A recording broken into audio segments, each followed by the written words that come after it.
que vous êtes... Et que ça suit le fois, C'est venir les amis, parce que vous passez beaucoup de temps avec nous. Ah, si. On passe le temps qu'il te reste pour que ce soit ouvert, mais comme ça va fermer. Ah, mais demain, vous allez... Ah, demain on sera là encore. Si on n'est pas sur ça. Ouais. Je pense qu'au bout d'un moment, vous avez un travail. Non, je travaille pas. Sur un côté, Non. Vous dites que vous et êtes... que ça suit le fois. On profite de l'État français à quel niveau? Chez moi. On profite de l'État français à quel niveau? On bosse pas sur quoi? Pourquoi? On profite comment? Attends. On profite comment? Attends, mais je vais écouter ta théorie. Je profite de l'État français. Le RSA, on n'y a pas droit comme vous, on n'est pas français comme Le vous. RSA? Ok. On n'a pas droit C'est pour ça que je profite de l'État français à cause du RSA. Ok. Et le dernier mec savant qui a tenu ses propos, on l'a mis dans un avion. Ah bon, vous risquez de retourner. Le dernier gendarme savant qui a tenu ces propos-là, on l'a mis assis dans un avion. Ok, fais attention à toi. Alors si tu portes tes couilles, viens et puis répète qu'on profite de l'État français. Viens, comment on profite de l'État français, viens. Viens, je rentre. Viens répéter ça là. Laisse-moi de rentrer, je rentre. Et puis tu vas voir avant ton papa et ta maman comment tu vas monter dans un avion. Nous prenons les portes des autres en France là. On profite de J'ai l'État dit, mais français. tu travailles pas, tu profites de l'État français. Malade, mon gars. De nos pères, de qui ils ont Quand on dit que vous êtes raciste et que vous parlez mal, ton fils vient de faire la démonstration de comment vous êtes raciste et comment vous parlez, comment vous pensez. Ah, je profite de l'État français. Ah, c'est que la voix qui parle trop fort qui empêche il finit de parler. Attends, il a dit quoi? Qu'on profite de l'État français, ouais. Et l'État français profite de qui? Que comment pas à travailler, mais on profite de l'État français. J'en ai rien à foutre. Ouais. C'est pour ça que les plus jeunes. C'est beau, le ciel est bleu. Tu n'es pas un terrain coquille. Mais n'oublie pas que t'es chez moi. Après ça, ça va être fini.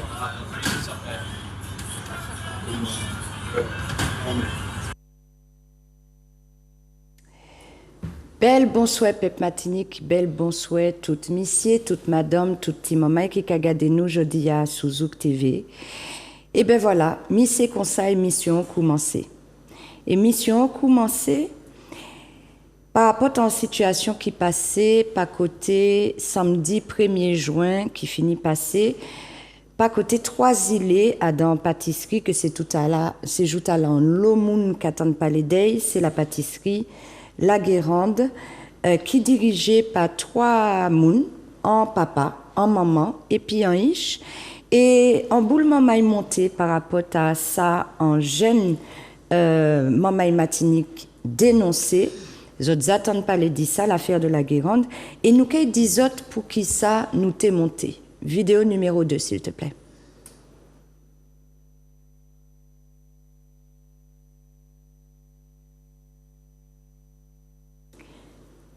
Est-ce que Grégo?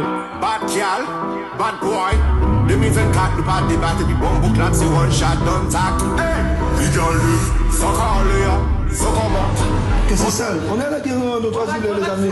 Parce que je vous avais dit que je n'allais pas là-bas. Mais ça fait un petit moment que ça dure. Et comme ça n'était pas encore réglé, aujourd'hui je suis venu. Et j'écoute un petit peu qu'est-ce que disent les employés. Et qu'est-ce que disent la direction. La direction ne veut pas parler. J'ai des éléments probants. J'ai une vidéo où les couches pour le pain sont posées sur un WC, sur un seau serpillière. Un WC. Et là, pendant qu'on est là, des ravets sont en train de... Garde cravette là dans le pain là. Madame, soulève le premier pain là pour moi s'il te plaît. Le premier pain là. Attendez-vous. Gravette là pour lui là. Attendez, je vais tourner avec vous la caméra. Le premier pain, là, viens par là. Le premier qui est retourné là.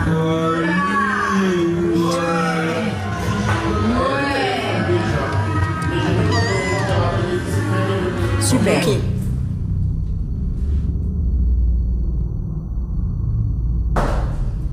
Gravette là. Ah, vous l'avez vu. Bon. Faites nous prenons live. Alors. Ah, ouais. Elle dit pas trop ça, dis montrez ça.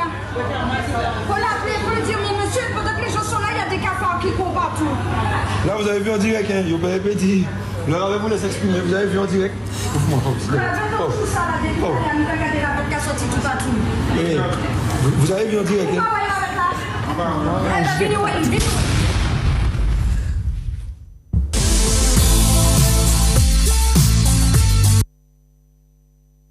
Et voilà, sous hôtel, générique émission, viré démarrer, vous êtes bien comprendre, maman, que ça nous a montré autres là, c'est ça nous dit propres nous. Et là même, mon café en table pour moi saluer ces camarades là, moi qui commencer par responsable mon qui fait que nous savons tout ça qui a fait en dit dans la Guérande. Bien, belle bonsoir Vaiti. Bonsoir Aude. Alors, Mounta azot ni là, je ne parle pas créole. Vous comprenez créole? Merci. Vous comprenez créole? Oui, tout. Vous comprenez tout? Oui, tout. Eh bien, belle bonsoir Vaiti Phare. Vaiti Phare qui nous vient des Trois-Îlets. Je te laisse te présenter. Bon, moi c'est Vaiti Faré, j'ai 17 ans, je vais avoir 18 ans à la fin de l'année. Ça fait 5 ans que je suis en Martinique. Et depuis que je suis arrivé en Martinique, je me suis intégré comme il le faut. Parce que quand j'arrive chez quelqu'un, je dis toujours bonjour. Donc la moindre des choses, quand j'arrive dans un pays, il faut m'intégrer. Très bien. Donc tu es arrivé à la Martinique à l'âge de 12 ans, puisque tu as 17 ans. Et tu as épousé tout de suite les mœurs, les coutumes, la culture martiniquaise. Exactement. Exactement. Ben, On t'y a obligé? Non, on m'a pas obligé, mais dans ma tête, c'était obligatoire. D'accord. Et qu'as-tu aimé tout de suite quand tu es arrivé à la Martinique, quand tu as découvert ce peuple? Il y a plusieurs choses. Il y a le carnaval et la mentalité des gens. Qu'est-ce qui t'a plu dans la mentalité des gens? Ils n'ont pas le même fonctionnement de vie qu'en métropole. Dès que tu arrives dans un endroit, tout le monde te dit bonjour. Comparé en France, tu peux passer dans n'importe quel truc, personne ne te dit bonjour. Oui. Même le jour quand j'ai pris l'avion pour venir en Martinique, tu dis bonjour aux gens, ils te répondent même pas. Donc. Et ici, tu as senti cette chaleur humaine. Exactement. Et depuis le premier jour, j'ai été intégré avec mon premier propriétaire, qui était un Antillais. Le jour quand je suis arrivé, il est venu à l'aéroport et tout, très gentil et tout. Et c'est comme ça que ça s'est passé. Et de fur et à mesure, c'est que avec des Antillais que j'ai commencé ma vie en Martinique. D'accord. Et à 12 ans, on fait quoi à la Martinique quand on vient d'arriver? Qu'est-ce que tes copains t'ont fait faire? Ah, c'est à l'école, ça. On m'a appris un jouet en créole. Ça, c'est la bienvenue. Exactement. Et après, mes premiers jours, j'ai fait l'école, ça s'est bien passé. J'ai pas eu de retour raciste, comme on peut dire. Pas du tout, même au contraire. Dès le deuxième jour, j'ai eu des amis dans le collège. J'ai parlé avec tout le monde, le principal, tout le monde. Et tellement que j'étais si heureux, même au bout d'un moment, j'avais des profs métro et tout, ils m'aimaient même pas parce que je m'étais déjà intégré le deuxième jour. Parce que on m'avait appris un jury en créole, donc j'ai un jury en créole. Très bien. Et tu as gardé ces amis-là? Les amis du collège, tu les vois toujours? Non, je suis pas sur cette hauteur, mais j'ai contact avec eux. Tu as contact avec eux toujours, donc jusqu'à aujourd'hui, on peut dire que tu as gardé de bons souvenirs de ces relations d'école. Ah oui, énormément. J'ai cru comprendre qu'un événement dans ta vie a malheureusement impacté ta vie de famille. Exactement, la mort de mon papa. Oui. J'étais très proche depuis, qu'il a eu des problèmes de santé suite au travail, suite à des patrons qui le faisaient travailler beaucoup, énormément même. Qu'il a fait un anévrisme cérébral, qu'il a été opéré plusieurs fois et qu'il a fait des arrêts cardiaques en salle d'opération, où on a réussi à le réanimer. Et quand nous sommes rentrés en Martinique, les 1 an passé, et un jour, il a dit à ma maman, ça fait 1 an que je suis en Martinique. Et le jour de l'anniversaire de ma sœur, il est décédé. D'accord. Et ceci t'a amené à rentrer dans la vie active. Exactement. Bien évidemment, j'en profite pour saluer ta maman, qui est une femme extraordinaire, tes frères et sœurs également, et nos condoléances. Mais en tout cas, ça t'a grandi, et dans la vie, tu as décidé d'entrer dans la vie active et de travailler. Exactement. Depuis la mort de mon papa, j'ai arrêté l'école. Il est décédé en septembre en fin octobre, j'ai travaillé. Parce que je me voyais pas refaire l'école, ça me disait pas. Et depuis que j'ai travaillé, j'ai vu comment était la vie, comment la vie devenait chère et comment la mentalité des gens était. D'accord. Et c'est ainsi donc que tu rentres à la Guérande. J'ai commencé dans le bâtiment avec un patron antillais et que j'ai eu des problèmes, mais bon, c'est des journées je travaillais, je voyais que j'aimais, mais bon, après j'ai fait un autre patron et après je suis arrivé à la Guérande pour me dire tiens, je vais changer, je vais essayer la boulangerie, voir ce que ça donne. Et quand j'ai testé la boulangerie, ça a commencé à bien se passer, ça se passait. Mais au bout du deuxième mois, ça a commencé à péter. Vu les heures qu'on faisait, vu que le manque d'effectifs qu'il y avait, j'ai fait des heures, j'en ai fait 210 pour le mois de mars. Et quand le patron a vu toutes ces heures, il a vu qu'il fallait sortir le salaire. C'est depuis là que ça a commencé à dégénérer. D'accord. On a cru comprendre qu'il y a des propos qui t'auraient heurté et pour lesquels aujourd'hui tu t'es constitué partie civile parce que tu estimes que tu as été victime de propos qui t'ont vraiment impacté. Ah oui, énormément impacté. Je me suis dit, comment ces gens-là peuvent dire de ma couleur, je suis blanc, je l'assume, hein, en me disant ces propos-là. Clairement, c'était vraiment comment on peut dire ça, en défavorisant les Martiniquais. Hein. Sur le fait de, de l'histoire de la Martinique qu'il y a eu avant. Donc je pense que c'est vraiment très grave, hein. Énormément même.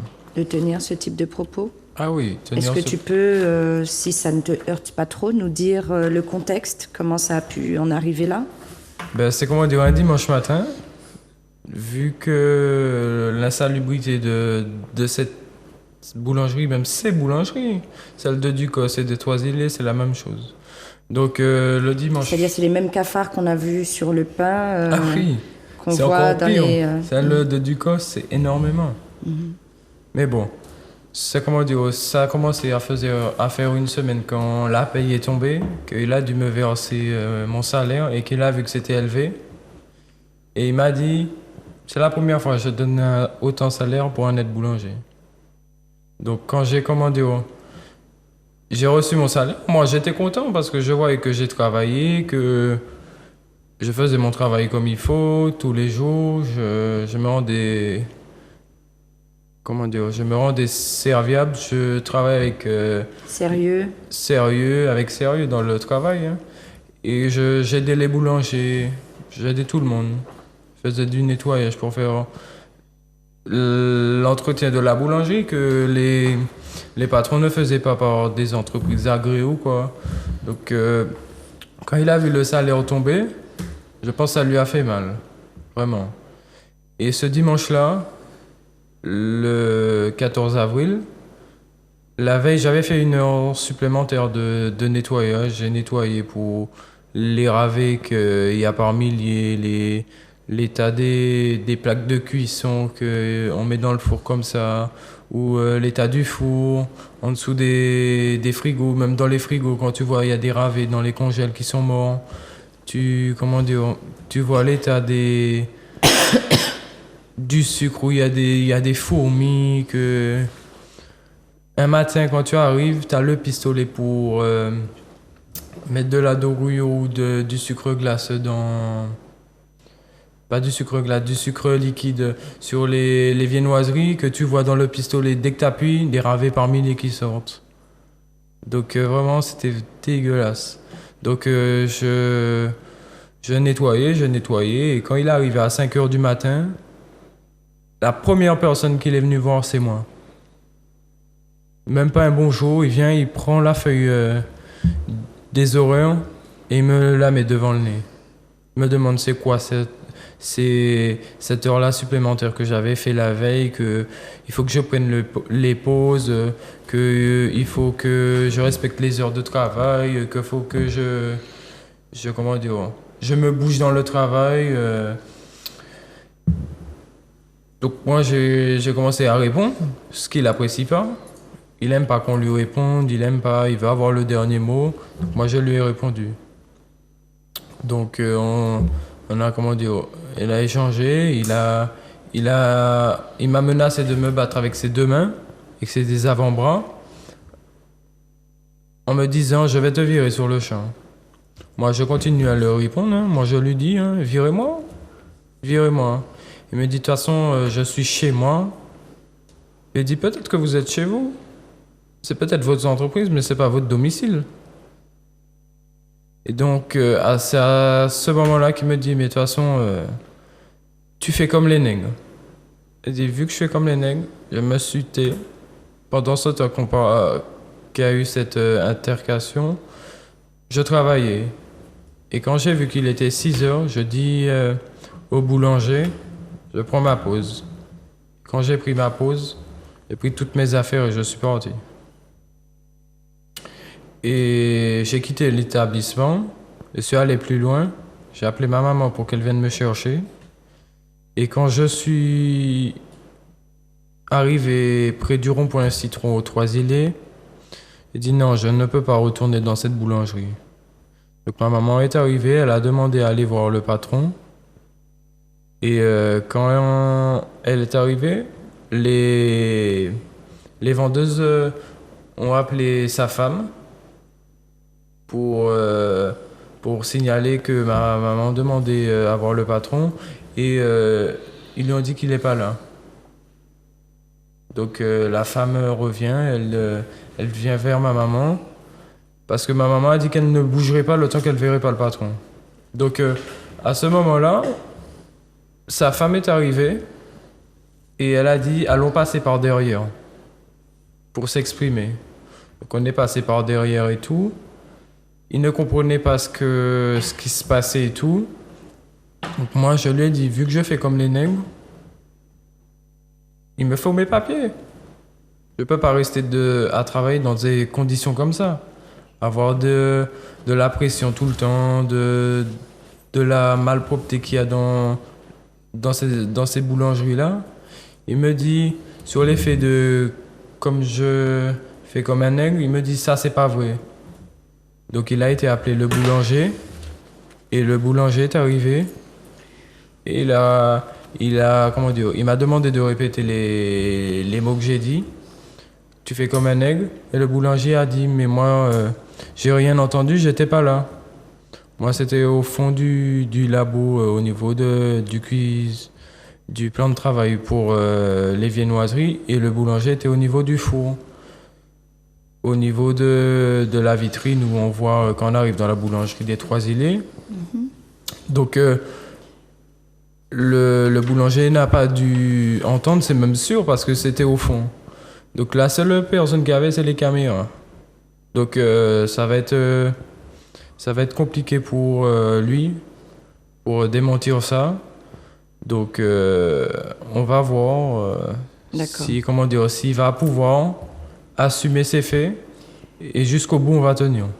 Et au moment où il te dit arrête de faire comme un nègre ou bien tu fais comme les nègres, selon toi, qu'est-ce qu'il voulait dire à travers ce propos? Ben que vu qu'il voyait que je parlais avec les boulangers d'une façon martiniquaise, on va dire, il appréciait pas ça. Il appréciait pas ça du tout même. D'accord. Et donc je pensais qu'il me disait la façon de parler, comment je parle, et je pense la façon de travailler. Il pense peut-être que ses employés, c'est des esclaves. D'accord. Mais moi, je ne suis pas un esclave. Je suis un employé, je viens faire mon travail. Et de toute façon, il n'y a plus d'esclaves à la Martinique. Exactement, il n'y a pas d'esclaves.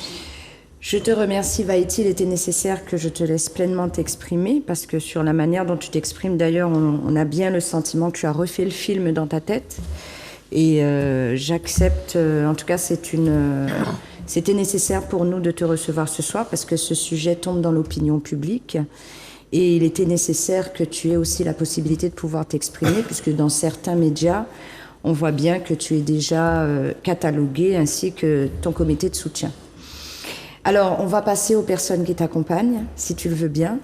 Oui. Alors, nous sommes bien évidemment avec les personnes que vous avez vues sur cette vidéo. Donc, comme d'habitude, je commence par les dames. Bonsoir Gladys. Bonsoir tout le monde. Bonsoir Fauve. Bonsoir Aude. Donc Gladys, bien évidemment, du Rassemblement pour la protection des peuples et des ressources afro-caribéennes. Donc Gladys a assisté à quelques jours de ce qui s'est passé. Elle a assisté à la fermeture de la Guérande. Qu'est-ce que tu as à dire rapidement de ce que tu viens d'entendre?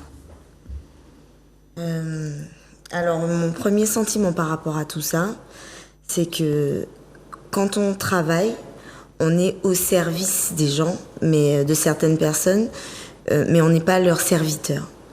Et que je pense qu'il y a un point à faire par rapport à ça, parce que pour moi, le travail, c'est une collaboration, c'est-à-dire que on apporte notre force de travail à des patrons qui vont certainement gagner de l'argent, mais qui doivent nous traiter correctement.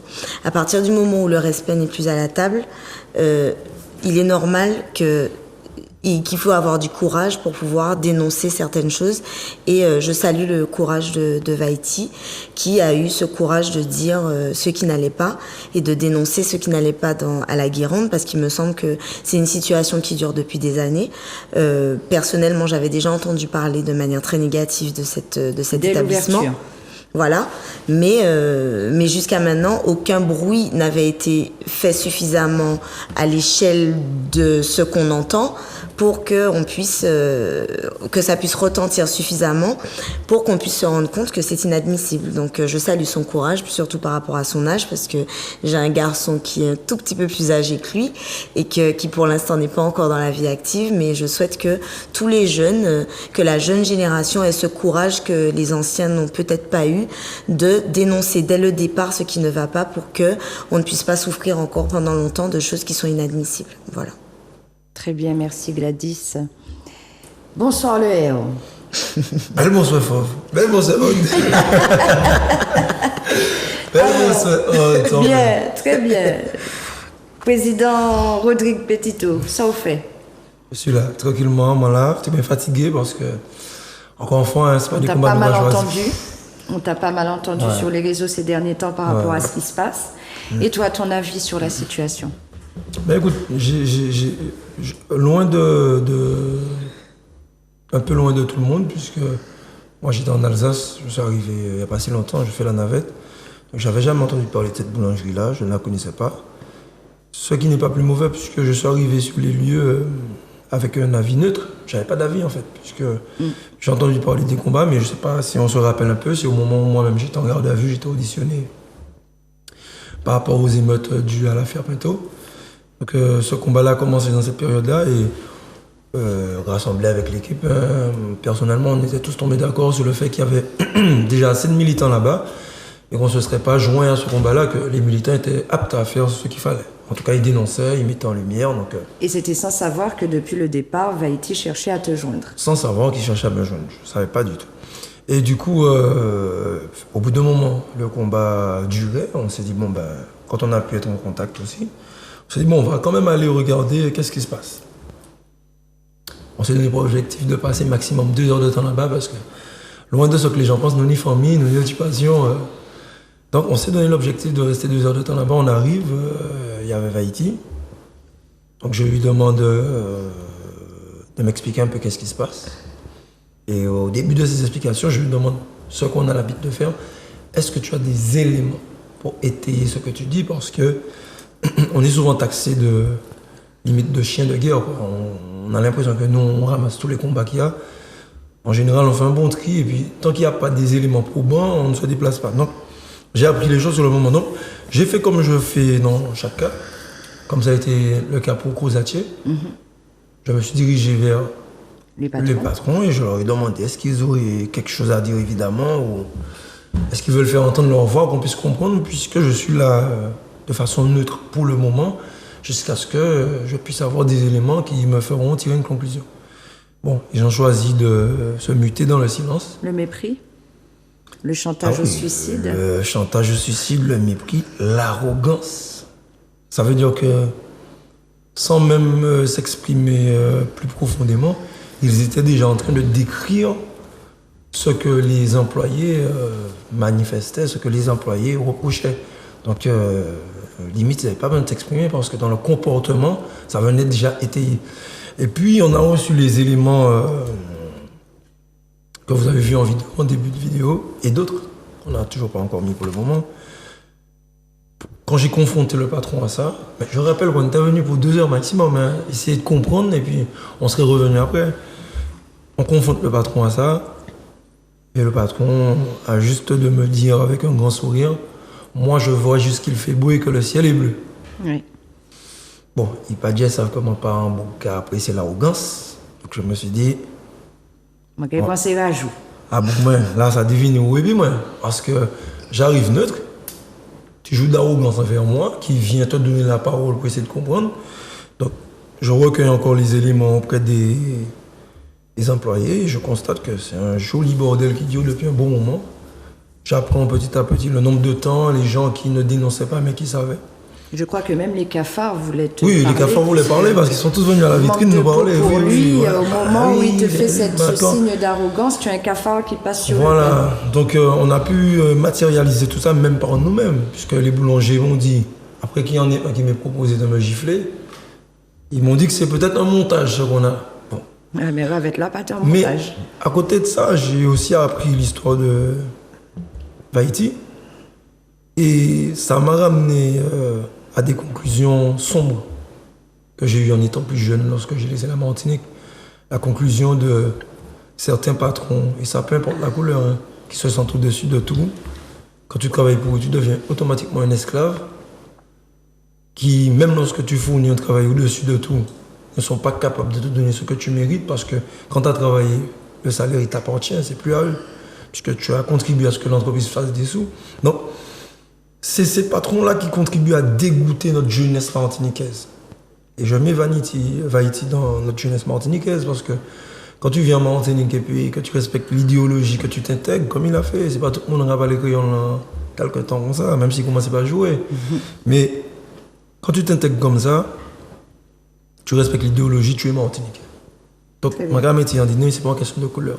Mais tous ces patrons-là, blancs ou noirs, qui dégoûtent nos jeunes, qui ne leur donnent pas l'envie d'aller donner de leur personne parce qu'ils savent qu'à la fin, ils ne seront pas rémunérés correctement et qu'en plus, eux-mêmes, ces patrons-là, ne sont pas respectueux du peuple martiniquais, qui sont méprisants, insultants et racistes, puisque j'ai eu le fils qui m'a honoré de sa pensée, à savoir que comme je ne travaille pas, ben je profite du système français. Je peux dire que la colère fait vite place au raisonnement, même si on maîtrise quand même, parce qu'on ne va pas leur donner la satisfaction d'aider ceux qui disent que les militants, ce sont des casseurs, des pilleurs, des violents. Donc même si on maîtrise, la colère est là. Et à côté de ça, on va être franc, on va dire les choses comme elles sont. C'est un comportement qui n'est déjà pas acceptable de Martiniquais proprement de chez nous. Mais si on est franc, lorsqu'un comportement comme ça survient, quand on sait que c'est des gens qui sont des personnes étrangères à chez nous, la colère est double. On ne va pas se mentir, on ne va pas être hypocrite. Quand on sait que si aujourd'hui tu as ton frère chez toi qui te fait quelque chose, tu es énervé, mais si c'est un voisin ou un étranger qui te fait quelque chose, tu es doublement énervé. Donc c'est pas un combat de couleur, mais c'est une réalité, c'est une logique et on doit être franc dans ça. Donc quand j'ai appris son histoire, mais évidemment, on a pris ça à bras le corps. C'est ça. Et je te remercie, le R. Et ça nous permet donc de rappeler que nous avons deux problèmes dont nous avons connaissance. C'est les propos qui t'ont été tenus et un problème d'hygiène. Donc vous avez vu la deuxième vidéo où on voit le cafard qui passe. Et Grégory, est-ce que je peux te demander la troisième vidéo, s'il te plaît? Et ensuite, nous ferons un petit tour au téléphone. Et enfin, j'accueillerai la défense de M. Farid Vaïti en la personne de Maître Constant. Vidéo numéro 3, s'il te plaît, Grégory.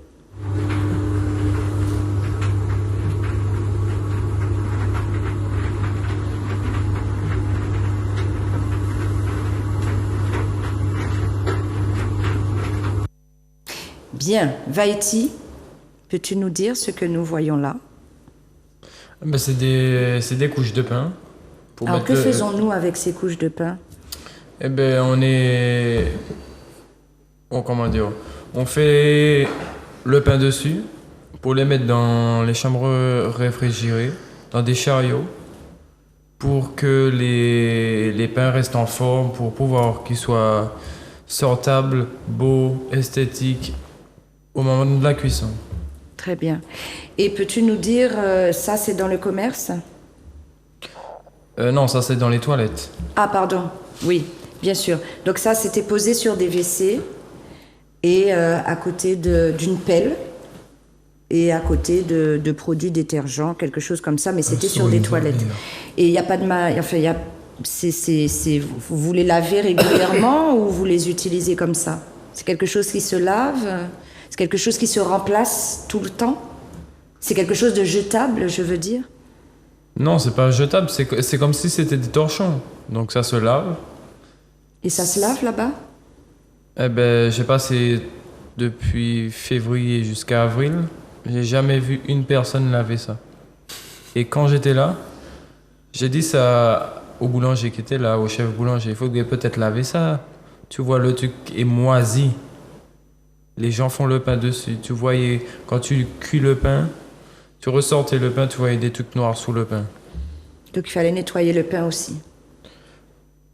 Les boulangers qui sortaient le pain, non, ils ne les nettoyaient pas. Ils nettoyaient pas, ils faisaient rien au pain. Quand ça sortait de cuisson, ils laissaient comme ça. Je mets dans une cagette, les vendeuses en s'en occupaient.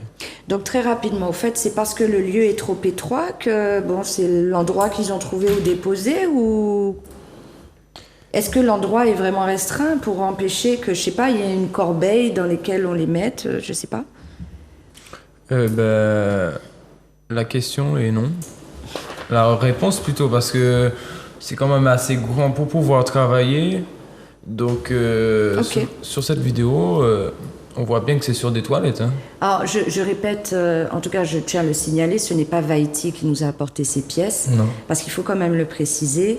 Et ça, c'est pour faire taire certains propos, notamment ceux qui disent Yovo eti blantala, sans bagaille manipulation qu'il a.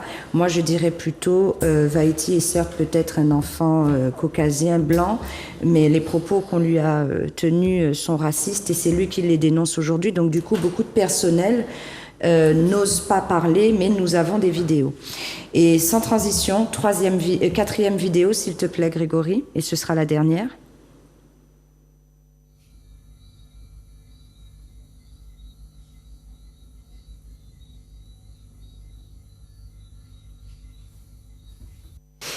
Qu'est-ce que c'est que ça? Alors j'ai vu un bac à douche, c'est pas un l'évier qu'il a à terre. c'est bien un bac à douche? C'est bien un bac à douche qu'il y avait dans les toilettes. C'est là qu'on fait la vaisselle? Eh ben, je pense, hein. Je pense, hein. Et qu'est-ce qu'on trouvait dans ce bac à douche? C'était quoi ça, ces réceptacles, ces récipients? C'est des boîtes qu'on met au congélateur pour mettre les ingrédients, pour faire les sandwichs, pour faire les petites pizzas, pour tout ce qui est ingrédients qu'on remet au frigo. Alors, de mon côté, il y avait une plonge, donc je ne vois pas pourquoi c'était dans la douche. Hein. Je sais pas si les gens voulaient se laver en même temps que laver les bacs. Mais yo là, yo bien là. C'est bien dans la douche. Bien. Sur ce que nous venons de voir, nous passons rapidement au téléphone pendant à peu près 4 minutes jusqu'à 45 et puis ensuite nous donnons la parole à la défense de Grégory. Belle, bonsoir.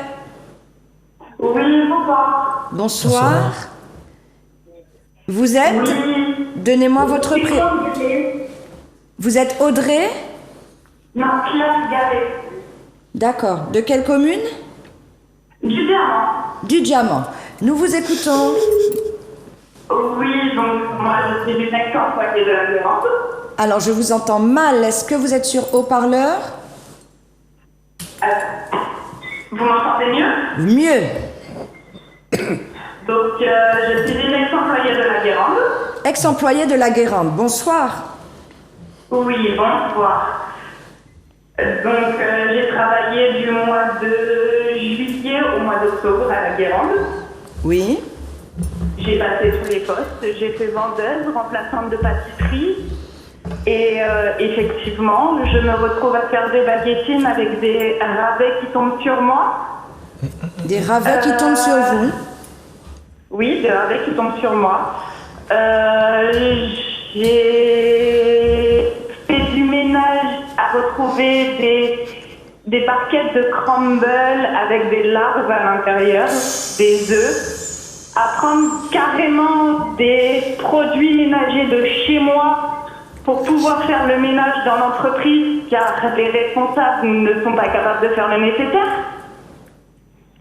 De voir que certaines collègues rentrent dans le même jeu à faire tomber des pâtisseries et à le revendre à des noirs alors qu'ils ne le vendent pas à des blancs. C'est du n'importe quoi.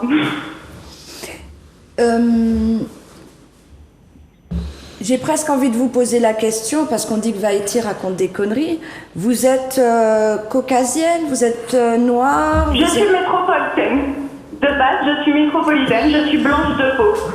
Et qu'est-ce que vous reconnaissez quand Vaïti dit qu'on l'insulte avec ses propos racistes, vous avez eu le sentiment qu'il y a effectivement une inégalité de traitement au sein de l'entreprise en fonction qu'on soit noir ou blanc?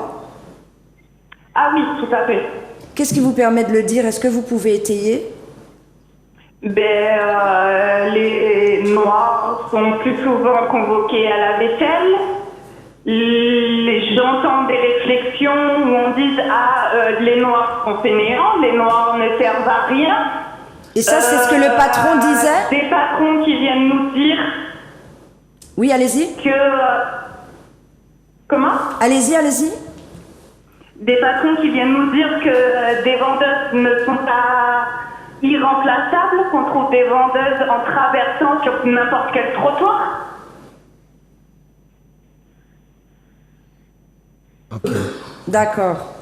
Est-ce que vous auriez quelque chose à ajouter?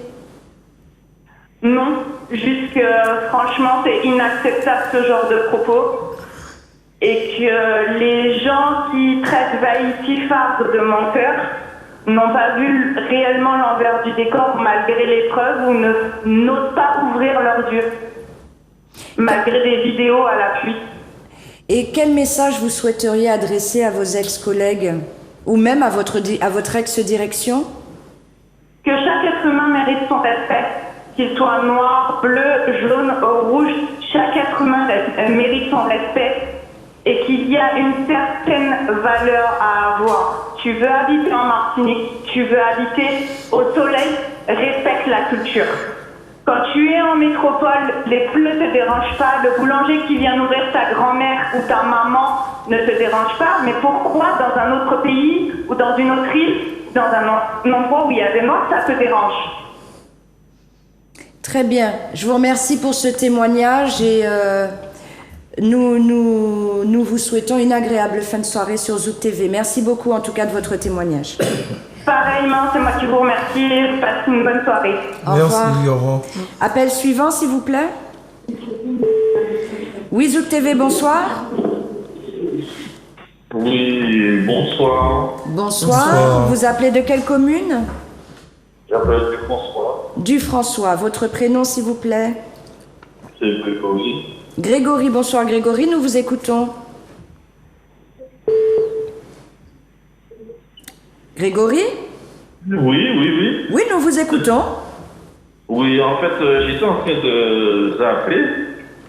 Et puis, bien heureusement, j'étais en train de regarder une émission sur la TV.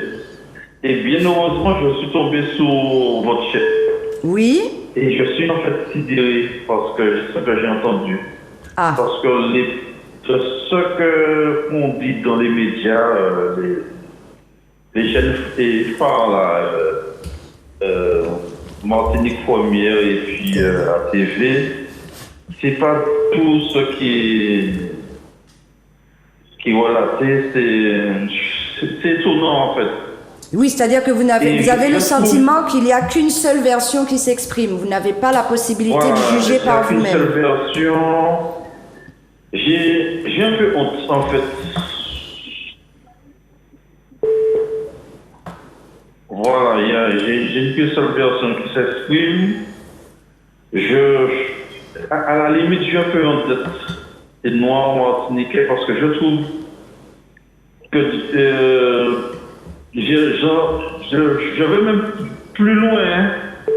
Quand j'entends la crise de 2009, c'est à nous, c'est cela.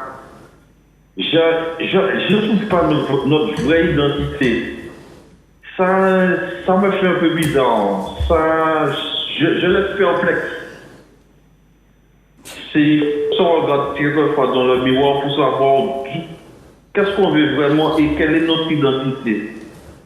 Et c'est malheureux de comme ça. J'espère que les autorités quand même vont sévir.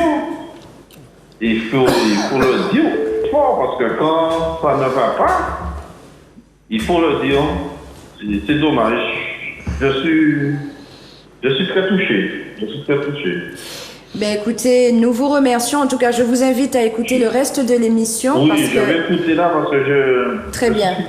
Parce qu'il est quand même question que nous donnions la parole à son avocat qui pourra peut-être dire les choses qui vous comprendront de bien comprendre. Continuation.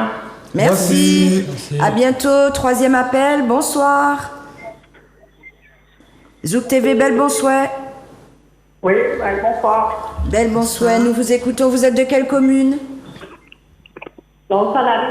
De l'Ansalane. Bien, nous avons des sudistes ce soir. Je suis la maman de Vaïti. Bonsoir, la maman de Vaïti. Voilà, je suis fière de mon fils et je veux qu'il sache que je le soutienne, même si ce soir je ne suis pas là près de lui. Maman est là. Oui, toujours. Mais il a des mamans de substitution. Mais la maman reste la maman. Mais nous la épille. Ou pas besoin de plaindre, nous la épille. Voilà. En tant que maman, bon, on soutient son fils, c'est bien, mais vu l'éducation que vous avez donnée à votre enfant, on a vraiment le sentiment que le racisme ne passe pas chez vous. Donc il nous a dit tout à l'heure que quand il vous a dit ce qui s'est passé, que vous êtes venu le chercher, vous vous êtes dit j'attends le patron, tant qu'il sera pas là, je partirai pas. Tout à fait. Je voulais avoir une explication. Et vous l'avez eu? Non, parce que M. Deslandes niait tout ce que mon fils disait. Manque de peau pour lui, bon, entre les stagiaires, les ex-salariés, c'est pas trop ce qu'on entend et on vient d'entendre encore le témoignage d'une blanche qui, elle, va aussi dans le sens de Vaïti. Donc, bon, la justice tranchera. Je pense que mon fils ne raconte pas de bêtises et à l'âge où il est, il n'y a pas beaucoup de jeunes qui veulent travailler avec assiduité comme lui, là. Oui. Et c'est moi qui l'ai amené ce matin pour 3h30. Voilà. C'est ça. Merci beaucoup, maman. De rien. Et à bientôt. Bon courage. Bonne soirée, à bientôt. Au revoir. Merci. À bientôt. Merci. On va prendre le dernier appel de la première vague. Zouk TV, bonsoir. Zouk TV, bonsoir. Oui, bonsoir.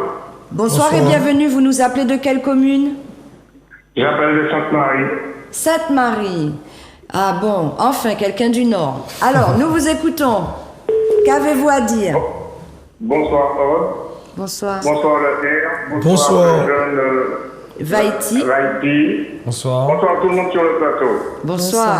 Bonsoir. J'interviens parce que j'ai un fils qui est quand même pâtissier. Oui. Et puis, je pense que cette vidéo, il va la recevoir.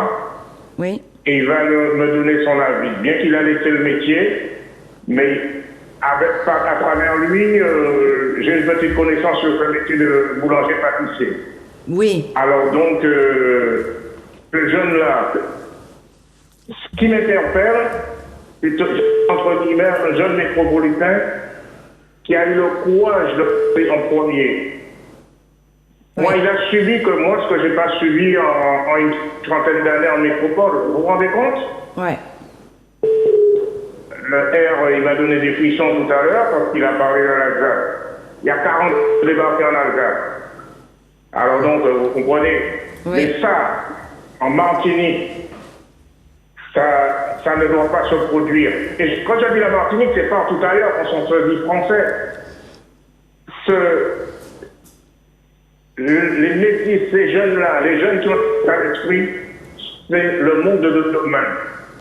Ce patron, normalement, ces entreprises doivent être fermées. Il n'y a pas de souci là-dessus. Si on veut la paix, si on veut le vivre ensemble, et je sais que tu m'as frappé parce que j'avais dit quelque chose, en Martinique, il n'y a pas de vivre ensemble.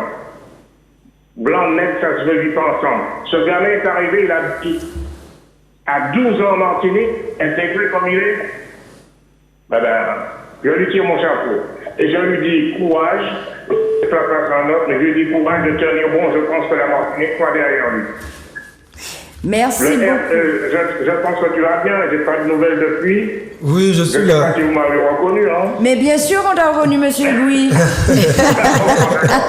Ok, bon, allez, à bientôt. Grand respect, bonne soirée. À bientôt et le bonsoir à toute la famille Aiguille. Bonsoir à bientôt. Bonsoir à toute la famille Aiguille de Sainte-Marie. Gros bisous à tout le monde. Merci beaucoup. Bye bye. Allez, à bientôt. Merci. Alors Grégory, on va faire une pause. Il est 20h49. On va reprendre les appels vers 21h10, si vous le voulez bien. Et je sais que vous êtes nombreux à vouloir témoigner. Sans plus tarder, roulement de tambour. Monsieur le bâtonnier, maître Constant Belbonsouet. Bonsoir. Ça vous fait? Merci, Marachebe. Kachebe. Moi, je suis malade parce que moi. Arrêtez bonbon. Bon, moi, même et puis bonbon, bon, et ben, moi, pour y en avoir idée. Ah bon, ben, moi, changé. Oui, parce que vous savez, hein, nous, on protège nos avocats intègres. Voilà. Donc, maître Constant Belbonsouet, donc vous êtes là pour la défense de Vaïti. Vous êtes arrivé, on va expliquer la rencontre des deux protagonistes. Vous aviez eu vent de cette affaire par le passé? Oui, j'avais eu vent. C'était difficile de prendre avant. J'avais eu vent aussi d'un certain nombre de problèmes à la Guérande. Mais ce n'est que depuis une semaine que je suis l'avocat de M. Faré et de sa mère, puisque je rappelle qu'il est mineur et que donc il n'a pas une personnalité générale complète. Ce qui est un des problèmes d'ailleurs qu'on a dans ce dossier. Donc nous avons eu un entretien qui a duré très longtemps. Et nous sommes en train de préparer des procédures. Une va être déposée au Conseil des prud'hommes de Fort-de-France d'ici quelques heures. Et il y avait aussi sa plainte pénale qu'il avait déposée le 13 mai. Mais tout ça s'est fracassé, entre guillemets, avec la convocation. Parce qu'il faut savoir que hier, la mère qu'on a eu au téléphone de M. Faré a reçu une convocation extrêmement expressive, convoquant son fils aujourd'hui à 15h à la gendarmerie de Rivière-Salée. Je dis ça parce que ça lui laisse pas beaucoup de temps pour se préparer, hein, n'est-ce pas? Puisqu'il y a même près 24 heures pour cela. Alors pour les militants, c'est un peu non extraordinaire. Pour un citoyen ordinaire, c'est un peu choquant. Et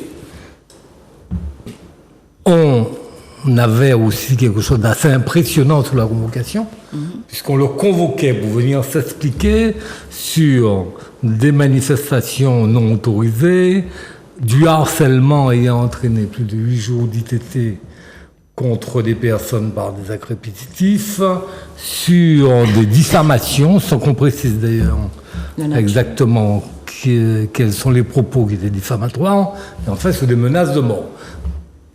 Je rappelle que ce jeune homme a 17 ans. Je rappelle que à ce stade, il était une victime. Mais on va y retourner si on va analyser le dossier. Il est devenu un quasi-délinquant.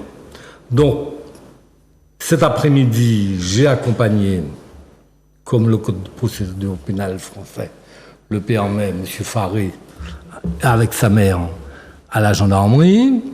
Et il a été entendu sur ses mises en cause. J'en dirai quelques mots. Et il a été aussi entendu sur la plainte qu'il a déposée depuis le 13 juillet. Le 13 mai. Le 13 mai, pardon. Auprès de Madame le procureur de la République, une plainte de 4 pages, auquel il a joint une quinzaine de documents, dont des témoignages qui appuyaient ce qu'il disait. Pour donner un exemple de la particularité de ce dossier, l'illustrer, chaque dossier est particulier, mais c'est la première fois que j'ai vu dans ma vie. On a posé à un gamin de 17 ans cet après-midi à la gendarmerie de Rivière-Salée, 2 questions finales. Tu t'en souviens des questions? Avant-dernière question, est-ce que vous vous sentez martiniquais? Oh! Dernière question, est-ce que vous vous sentez français? Oui! Par rapport aux blagues, ça m'a radoué. Non! Mais c'est pour montrer l'ambiance de ce dossier. Je pense que ce dossier, c'est la rencontre de 2 choses qui se fâchent. Ce qu'a dit tout à l'heure R, à savoir, il y a beaucoup d'exploitation de jeunes qui essaient de travailler. Nous avons excusez l'expression, je suis vieux, nous avons un gamin de 17 ans qui décide de travailler. Pas n'importe qui travaille. Il cale les 4 du matin en place de travail. Et il n'a pas ni permis. C'est maman qui a mené. À 3h30 du matin. Voilà. D'accord. Bon. Et qui a dans travail là, après 2 heures, qui a crié, maman, il peut venir chercher moi. Vous avez travaillé depuis des mois. Vous commandez quoi au Poutine, c'est en crise qui prend. Et qui a expliqué. Maman. Il a expliqué, maman, il y a mal. Vous avez nié, c'est possible. Mais, ni en principe, Poutine, c'est très menti. Bougla, c'est travail, il travail. Il signe un contrat de travail. Quand il y a 4 heures de matin de travail, à 6 heures, quand il maman, il dit chercher moi, on peut pas arrêter là. Pour qui il est menti? Ça, c'est pour moi. En contexte, affaire là, que manifestement, il ne faut pas prendre en compte en face. Seule réponse là, il fait après début de ces manifs-là, c'est un communiqué bâtonnier là, qui est avocat. C'est mon a dit, il dit, mais c'est qu'il a dit n'importe quoi. C'est pas mal, il écrit dans le communiqué. Oui. Ce jeune dit n'importe quoi. Le gamin. Ce qu'il dit est étayé non seulement par d'autres témoignages, et même s'il n'y a pas de témoins qui ont assisté à la scène, la crédibilité de ce qu'il dit, d'après moi, ne peut pas être mise en cause à cause du contexte. Alors, qu'est-ce qu'ils ont voulu faire cet après-midi? Je pense que vraiment, ils ont voulu lui faire peur. Parce que quand vous donnez à un gamin de 17 ans une convocation avec 4 délits, c'est faire peur. Et sur mes conseils, j'ai demandé à M. Faré de ne pas s'exprimer sur les faits qu'on lui reprochait, parce que moi, je veux savoir ce qu'il y a dans un dossier avant qu'on s'exprime. Et on lui a donc posé une série de questions. Et qu'est-ce qu'on se rend compte? Je ne veux pas rentrer dans le détail, mais c'est son compte Facebook qui a été décortiqué depuis un mois. On lui dit, telle date, il y a un message, est-ce que c'est de vous? Telle date, il y a un message. C'est-à-dire qu'en fin de compte, ce qu'on lui reproche, c'est le droit de s'exprimer, et ce qu'on lui reproche, c'est le droit de de manifester, et aussi, enfin, c'est le droit de se plaindre et de revendiquer. C'est ça, ce dossier. Donc, un jeune qui est exploité. Et vous me direz que dans toutes les entreprises, on exploite, plus ou moins bien. Là, manifestement, c'est pas du tout bien. Et puis, d'autre part, on a, et ça, je pense qu'il faut qu'on le prenne en compte, on a une libération de la parole raciste en Martinique. Merci beaucoup. On a une partie de la communauté française de Martinique qui pense qu'elle peut dire aujourd'hui n'importe quoi à n'importe qui. Le prêtre des Trois-Îlets, ce monsieur. Et on a malheureusement un appareil judiciaire qui lui a décidé ou d'ignorer ou de minorer. Je ne sais pas si vous vous souvenez de ce jeune homme Oui. qui est un peu comme toi, hein, qui était assez jeune, qui travaillait au réfectoire de la Ménard et à qui un médecin blanc français avait dit « Sale noir, tu verras ce qui t'arriverait sur le billard ».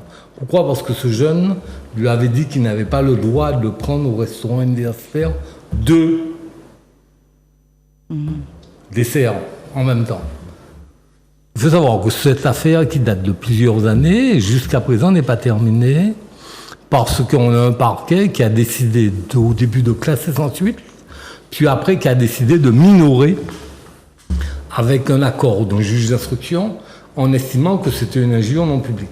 Si vous prenez l'affaire de Groupama, vous vous souvenez, le gars de Boukama qui traitait de ça. Monsieur Pinville, que je Eh salue. bien, la question qui se pose, c'est que, jusqu'à présent, c'est pas jugé. C'est ces avocats qui se battent pour que ce dossier ne soit pas enterré. Si vous prenez, moi, je connais une jeune femme martiniquaise, enfin, jeune pas, bon, moi, elle doit avoir une quarantaine d'années, hein, quand même. Une jeune femme martiniquaise qui, sur le parking de Weldom, a été traitée de sale négresse. Oui. Par un personnage, et on a estimé que l'injure était non publique en mi-temps parking Weldom. Donc on a cela, on a une parole libérée de personnes qui estiment qu'ils peuvent tenir des propos vis-à-vis de la catégorie, et là ça se fracasse. Pourquoi ? Parce que lui il est martiniquais de cœur, mais il n'est pas martiniquais selon le phénotype des racistes. Et la question qui se pose, c'est qu'il est choqué, non pas qu'on le considère comme un nègre, mais qu'on lui tienne un propos parce que celui qui le tient le traite de nègre.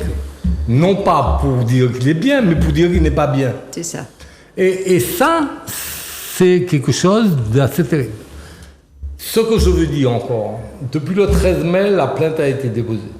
Ce n'est qu'aujourd'hui, et parce qu'on la convoque en même temps, qu'on l'a entendu. Donc il a été entendu 2 fois. La première fois sur ce que je vous ai dit, et la deuxième fois sur sa plainte. Et ce qu'on constate, c'est qu'en fait, quand la plainte n'a fait l'objet d'aucune investigation sérieuse, et simplement on s'est borné à lui relire sa plainte qu'il avait déjà faite, et à lui demander est-ce qu'il était d'accord. Bon. On a demandé un certain nombre d'investigations, on va voir s'ils vont être faites ou non. Mais si vous résumez ce dossier, c'est vraiment une cristallisation terrible de l'état de la société martiniquaise aujourd'hui, à savoir des jeunes, et je suis d'accord, c'est important comme idée, des jeunes qui ont des gouttes du travail. Après, vous avez dit, le bail. Là, vous avez un jeune qui veut travailler. Il vous a expliqué le contexte qui est très particulier au sein de sa famille et qui décide de travailler et qui travaille. Moi, j'ai les fiches de salaire, je vois le nombre d'heures qu'il a fait, le nombre d'heures qu'on n'a pas voulu. Donc, on a un problème qui est extrêmement important. On a deuxièmement la libération d'une parole raciste. Et ce qu'il faut savoir, c'est que le courage qu'a eu ce jeune homme, parce qu'à Mississippi, c'est Bokaili, de manifester, de dire ce qui est sa vérité, a fait un certain nombre d'autres personnes qui ont travaillé ou qui ont acheté à la Guérande, accepter de témoigner sur ce qu'ils avaient entendu et sur ce qu'ils avaient vu, sur ce qu'ils avaient entendu des propos racistes et sur ce qu'ils avaient vu sur la question de l'hygiène. Si bien que je pense que M. Deslandes va regretter d'avoir eu cette attitude de rejet de M. Faré, parce qu'en fait, quand ils sont au fur et à mesure, de plus en plus avec plus de problèmes que ceux qu'il y a au début. C'est ça. Le mot d'ordre qui consiste à dire qu'il n'est pas normal que quelqu'un vienne en Martinique et se comporte de cette manière, je le comprends parfaitement. Mais en tout cas, ce qui est dramatique dans ce dossier, c'est que le procureur de la République, enfin la procureure, puisque c'est une femme, le parquet de Fort-de-France, démontre une fois dans cette affaire ces 2 poids, 2 mesures. Et nous allons aller jusqu'à... Nous pouvons aller pour ou qu'ils éclatent dans leurs contradictions ou que justice soit rendue à ce jeune homme, parce que c'est ça aussi la question. Le courage qu'il a manifesté, il faut que la société et normalement la justice le prennent en compte et permettent que c'est pas de l'argent que ce jeune homme veut. Il veut qu'on respecte sa dignité. Et il ne trouve pas normal qu'à 5 heures du matin, un patron vienne lui dire que tu n'as pas à faire d'heures supplémentaires parce que tu n'as pas à nettoyer, et que quand il dit mais c'est pas normal ce qu'on dit, tu arrêtes de rouspéter, tu es en train de faire comme un aigle. Et je pense que c'est digne qu'il résiste et qu'il refuse cela. Et c'est en quoi cette affaire est assez exemplaire. Étant précisé que, comme je vous ai dit, j'ai entendu un OPJ dire, cet après-midi à ce gamin, excuse-moi, de 17 ans, est-ce que vous êtes français? Est-ce que vous êtes marocain? C'était intéressant parce que ça pose une problématique. On ne savait pas si c'était commutatif, comme on disait en mathématiques, ou exclusif. Je ne l'autre, je ne pas l'autre. C'est ça. C'était intéressant. Ça. Mais ça montre l'état d'esprit, le fonctionnement intellectuel de ceux qui sont actuellement en train de diriger la justice en Martinique. Je pense que j'étais assez long là. Parfait. Non, mais c'est qu'on pourrait rester là des heures à écouter puisque c'est complet. Mais oui, on est obligé de le préciser quand même. J'omets à chaque fois et il va falloir que... Hein, la politesse, Madame Tarot. La politesse. Bonsoir, Madame la procureure. Bonsoir, Monsieur Jean-Christophe Bouvier, préfet de Martinique. Bonsoir, le commandant de la gendarmerie de Martinique et plus précisément des salutations au commandant des brigades du Sud. On le précise, pourquoi? Puisque nous savons que vous passez votre temps sur nos réseaux et nous vous rappelons que vous êtes conviés le vendredi 7 juin à notre première réunion publique du RPRAC qui aura lieu. On leur a laissé le premier rang. On vous a laissé le premier rang et vous êtes très honnêtement invités pour que nous puissions débattre de ce qui ne va pas dans ce pays. Donc, plus que de nous surveiller, nous vous donnons la possibilité de moins défoncer nos portes à 6 heures du matin pour nous mettre en garde à vue, mais de venir échanger avec vous, puisque nous vous le répétons, la situation, ça ne va pas et vous ne pourrez pas continuellement nous prendre par la peau du dos et nous rappeler que nous sommes des militants rouge, vert, noir, casseurs, activistes, méchants, laids, pas beaux, imbéciles. Monsieur Marajo nous a encore sorti une pépite et hier soir, je crois, sur une autre chaîne. Bref, quoi qu'il en soit, nous rappelons quand même que cette jeunesse est digne héritière d'un monde où le changement climatique fait des ravages. Nous rappelons que cette jeunesse est digne héritière de maladies qu'on entend qu'on arrive par-ci, par-là. Nous rappelons que cette jeunesse est aussi victime que témoin d'une situation sociale qui se dégrade et que malgré tout, cette jeunesse, elle est quand même debout, elle a quand même une conscience et elle veut travailler et librement et consciencieusement et sans forcément tomber sous des comportements inqualifiables de patrons. Donc, une fois que j'ai rappelé ça, maître, qu'est-ce qu'il risque à 17 ans? Dans le pire des cas ou dans le meilleur des cas? C'est dans le pire des cas. Il risque une amende ou une peine avec sursis. Ceci étant dit, je ne mettrai pas du tout dans cette hypothèse. Parce que là, actuellement, on n'a pas eu de convocation, on n'a rien eu. Je pense que le dossier va revenir au parquet et ils ont un problème, c'est que M. Vaïti a refusé de s'exprimer parce qu'il estimait qu'il était extrêmement choqué des accusations qu'on portait contre lui. Vous avez quelqu'un qui se plaint et on lui dit « mais c'est vous qui êtes le coupable ». Il a de quoi s'étonner. Donc, si la procureure veut faire quelque chose, il faut qu'elle saisisse un juge. En l'état, vu son âge, c'est ce qu'on appelle un juge pour enfants. Donc c'est une procédure particulière, c'est l'ordonnance de 45, même si on a un Premier ministre qui passe son temps à dire que les jeunes sont des adultes. Les jeunes, il faut oui. Je ne pense pas qu'il pourra aller au-delà de ça. On va voir, on va mener le débat. Mais j'avoue que c'est pas cette partie qui m'inquiète.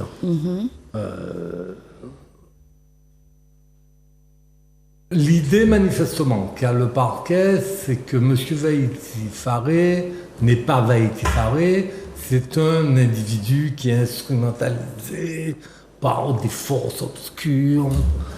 Bon. Mais ça, c'est le langage habituel des dominants à considérer que les dominés n'ont pas une capacité à pouvoir raisonner par eux-mêmes et que c'est parce qu'on les manipule qu'ils agissent. Donc je ne suis pas trop inquiet de ça. Ce que je veux comprendre, c'est où ils vont dans la plainte que lui, il a déposée. C'est ça. Absolument. Et au prud'homme, alors. Alors, ça, c'est un autre... On va aller au prud'homme. D'accord. Je vais vous faire un scoop. On va aller au prud'homme pour une très simple, c'est que nous considérons que les conditions dans lesquelles le contrat a été rompu le 14 avril, et plus précisément le 16, puisque c'est le 16 qu'ils ont signé une rupture, sont des conditions. C'est pas parce que Vaïti Faré dit « je veux plus rester parce que vous m'avez insulté » que ça signifie que la rupture sera à son tort. La rupture, il ne veut plus rester parce qu'on l'a injurié, il ne veut plus rester parce qu'on l'a menacé, il ne veut plus rester parce qu'on l'a maltraité. C'est ça la réalité. Donc la rupture est de la responsabilité de l'employeur. Et deuxièmement, l'employeur a tellement fait vite pour pouvoir se débarrasser de M. Faré, c'est qu'il a oublié de convoquer la mère pour signer et contresigner la rupture du contrat de travail. Donc ça signifie qu'elle est nulle, la rupture signée par M. Faré tout seul, puisqu'il a 17 ans. J'ai la triste nouvelle de t'apprendre que tu n'es pas un ex-salarié de la Guérande, tu es toujours un salarié de la Guérande. Alors, donc, nous allons demander que l'employeur soit condamné à payer toutes les sommes qu'il aurait dû payer pendant tout le temps du CDD. Bon, puisque normalement, il devait durer de mémoire jusqu'à juillet. C'est bien ça, je pense. Okay. Et si tu avais évité de faire comme un nègre, tu aurais certainement eu un CDI. Parce qu'il faut le rappeler, maître, si ce jeune homme blanc n'avait pas cette mentalité non française, mais plus martiniquaise selon l'enquêteur, est-ce qu'on peut dire que peut-être que si tu n'avais pas été l'homme éduqué que tu es, que tu aurais peut-être été un blanc qui a envie de dominer comme son patron, qui aurait eu envie de dominer tous ces nègres à l'intérieur du commerce et qui aurait eu envie d'être un chef, et certainement tu aurais eu accès à des postes à responsabilité parce que tu serais un blanc qui ne ferait pas comme un nègre. J'émets une hypothèse, maître. C'est une hypothèse intéressante, je ne sais pas si ça correspond à la réalité. Le problème, je ne sais pas, je mets ça dans le vent. C'est un blanc qui considère que les nègres sont des égaux. Voilà. C'est ça la difficulté qu'on a dans ce dossier et par rapport à l'employeur et par rapport à l'attitude qu'il a vis-à-vis de ses salariés, qu'ils soient blancs d'ailleurs ou qu'ils soient nègres. C'est pour ça que je dis que le dossier a cette particularité qu'il y a une libération de la parole raciste, mais il y a en même temps un gars qui exploite. Bon. Ouais. Donc le débat qui va se poser, c'est qu'est-ce qu'ils vont faire de sa plainte, parce que nous avons demandé qu'on interroge tous les salariés, qu'on fasse des recherches pour vérifier, c'est vrai. Et puis moi, je suis étonné. Tout le monde parle de ce dossier depuis 7 ans. Il y a un service de l'État qui est en charge de l'hygiène et qui a la possibilité d'aller sur place, de faire des enquêtes, et ainsi de suite. Je ne sais pas s'ils l'ont fait, s'ils ne l'ont pas fait. Mais ce que je dis, c'est quand même étonnant. C'est-à-dire qu'on est face à un État qui, dans ses différentes composantes, qu'elles soient judiciaires, qu'elles soient services d'hygiène, je rappelle aussi que même la municipalité peut s'en mêler, tous ces gens-là peuvent faire des choses et apparemment rien n'est fait. C'est-à-dire qu'apparemment on est dans la situation où il n'y a qu'un responsable, c'est lui, avec toutes les infractions que je vous ai citées. Je précise une dernière chose. Il y a un truc qui m'a frappé. Il se fait que je suis l'avocat d'une... Alors là, c'est un jeune, elle a 74 ans. Mais elle a aussi un défaut, c'est qu'elle est martiniquaise, elle habite dans une ville dont on a parlé tout à l'heure, le Diamant. Elle habite à côté d'un couple qui a décidé de faire des travaux. Et ils font des travaux, et ce couple estime qu'il n'y a pas de limite territoriale, Et donc, il fait des travaux partout, y compris chez l'endroit que la dame pensait chez elle. Et la dame s'insurge, elle dépose des plaintes, elle saisit le maire, elle va voir la copropriété, et tout le monde l'envoie paître. Et donc, à un moment donné, elle commence à se fâcher, à faire des discours, à dire que c'est pas normal. Et à ce moment-là, la femme du couple est allée à la gendarmerie à 9h du matin, et à 1h du matin, à 1h de l'après-midi, la gendarmerie est arrivée, a mis la dame de 74 ans en garde à vue. Seulement, juste ça, 74 ans. Oui, on l'a mis en garde à vue. Elle est restée 2 jours en garde à vue, elle est tombée. Mais c'est pas ça le débat. Vous avez compris que le couple n'est pas martiniquais, lui. Oui, j'ai compris.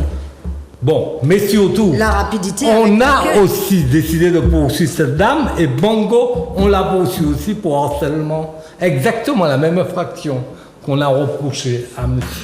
Faré, dont je vous ai dit.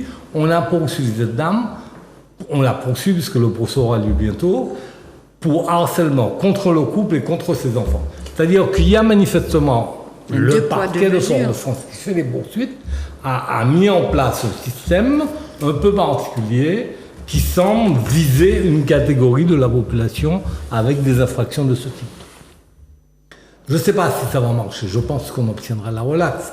Mais ce que je veux dire, au-delà de ça, même si on obtient la relaxe, même si on obtient sa relaxe... Il faut que Ben ait arrêté quand même. Il a été... à la gendarmerie, il a été interrogé. Madame, elle a été mise en garde à vue. Il faut bien voir qu'on est en face d'un système de poursuite contre une catégorie des Martiniquais de manière discriminatoire. Et c'est ça qui est problématique. Et je ne sais pas si vous allez rencontrer les commandants, les procureurs, et ainsi de suite.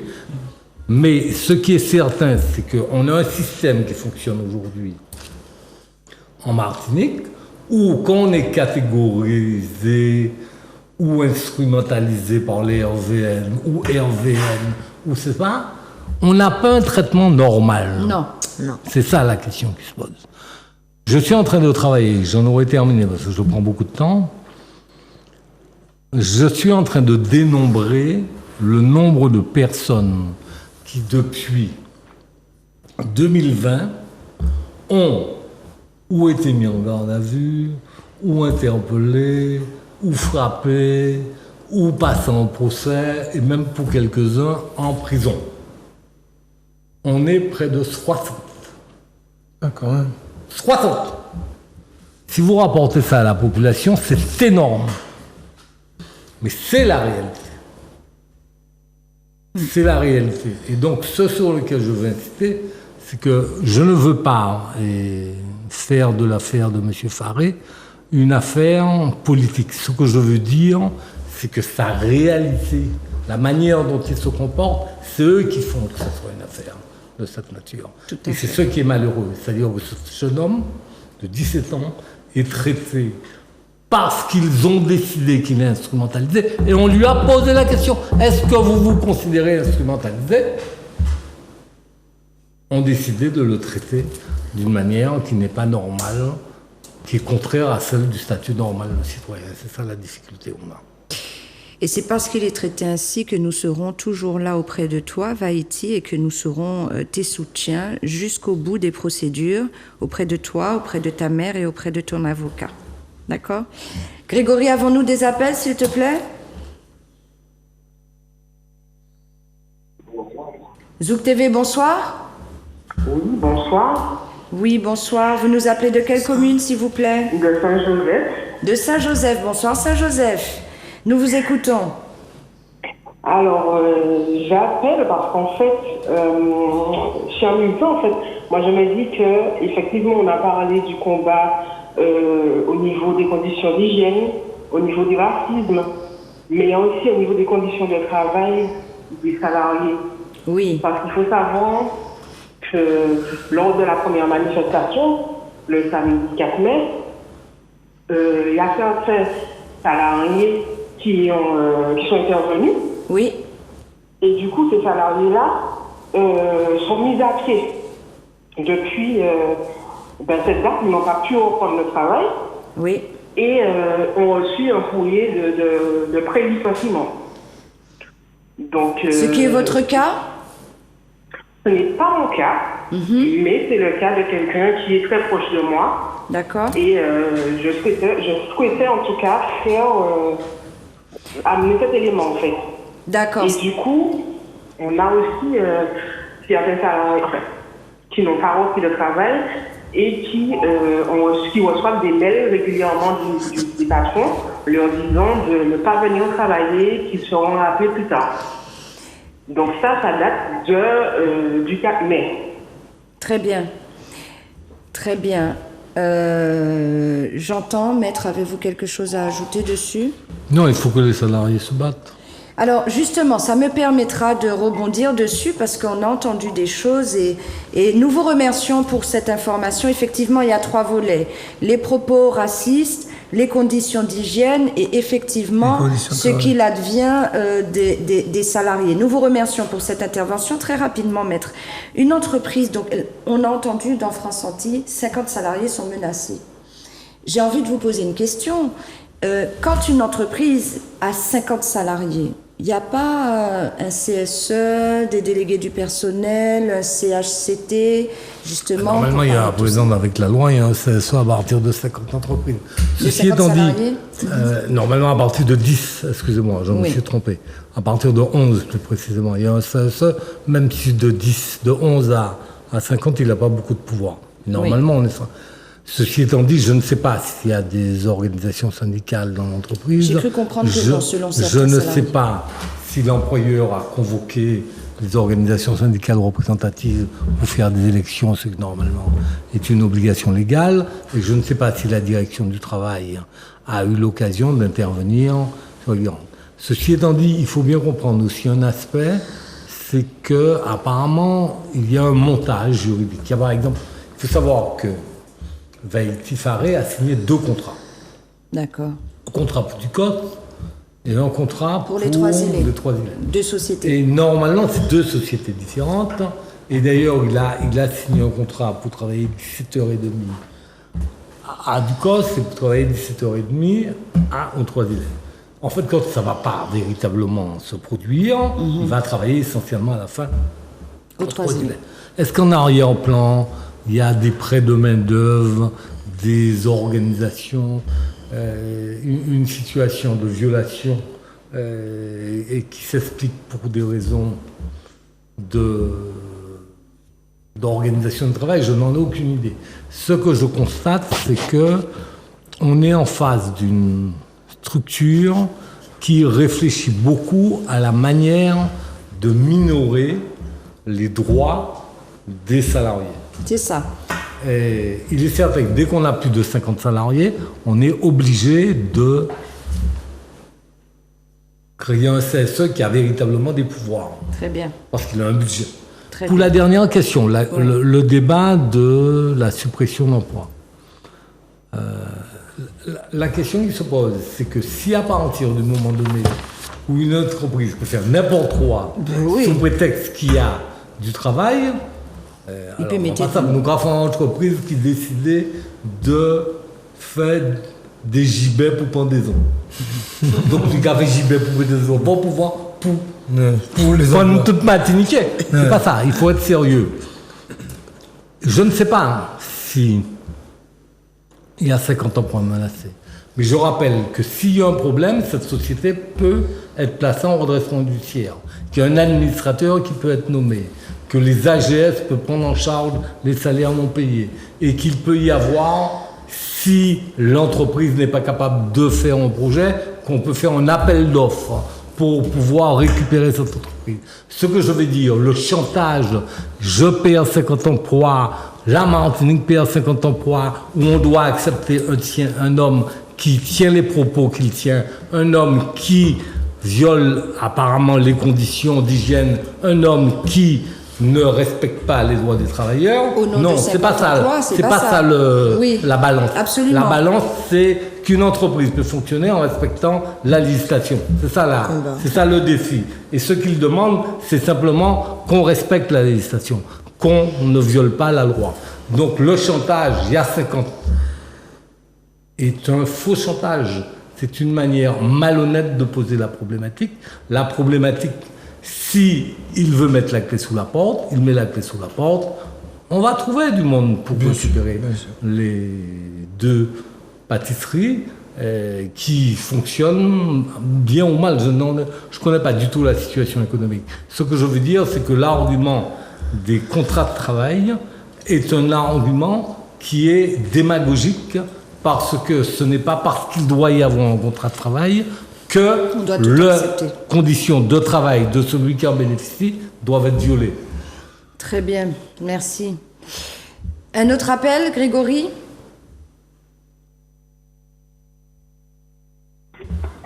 Zouk TV, bonsoir. Oui. Oui, vous nous appelez de quelle commune? De Rivière-Pilote.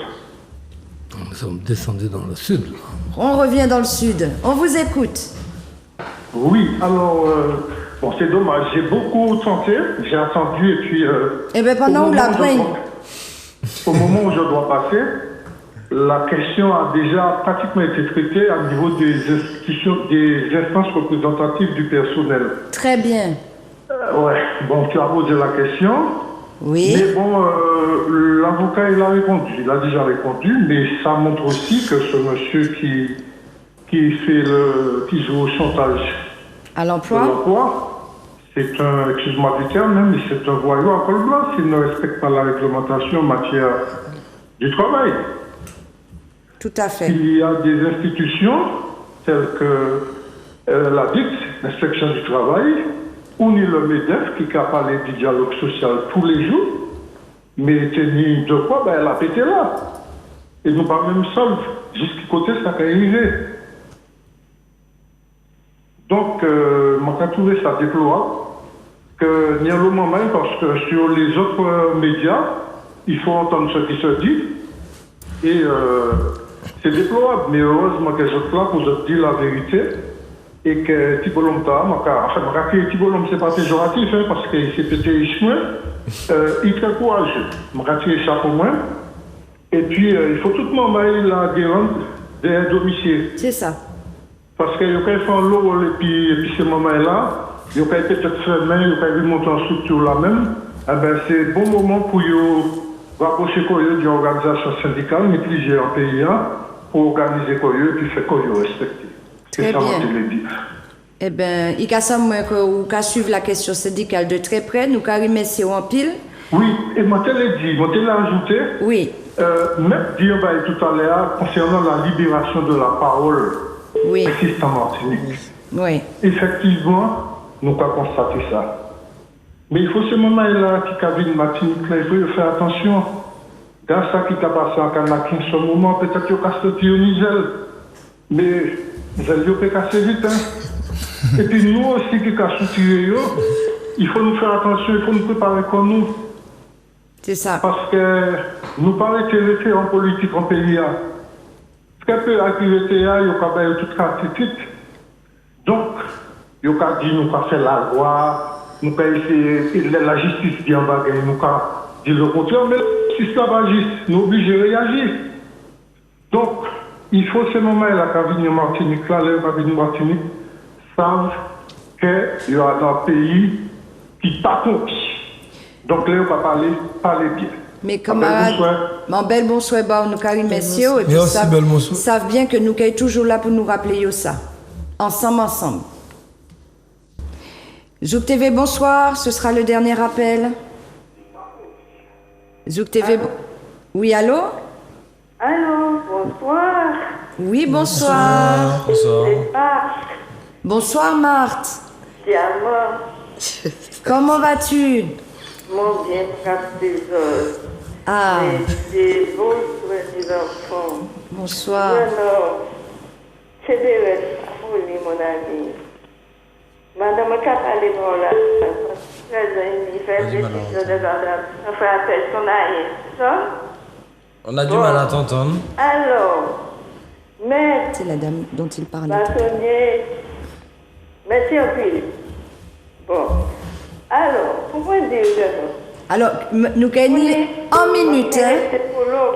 En minute.